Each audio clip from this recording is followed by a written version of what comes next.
Dua perkara yang paling susah. Minta maaf dan memaafkan. Dua-dua susah. Tetapi itulah perbuatan yang paling mulia. Orang yang minta maaf dan memaafkan, lapang dada. Dia tengok. Orang yang tak memaafkan, aku tak ada. Dengan orang lain boleh, dengan dia tak boleh. Tengoklah hidup. Susah. Ada orang tu sebab silaturahim ni. Kenapa silaturahim ni berat? Sebab silaturahim ni Allah letakkan sifat Allah dalam tu, sifat rahim. Silaturahim, sifat Allah ada dalam tu. Akhirat besok silaturahim ni akan cakap, siapa yang tak nak berbaik dalam dua orang ni sebenarnya? Kadang kita dah minta maaf dah.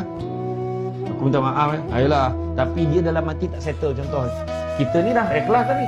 Kita tengok dia masih tak layan kita. Tak apa, kita dah minta maaf. Kita tetap baik dengan orang. Akhirat silaturahim dia cakap, sebenarnya dia ni tak ikhlas memaafkan.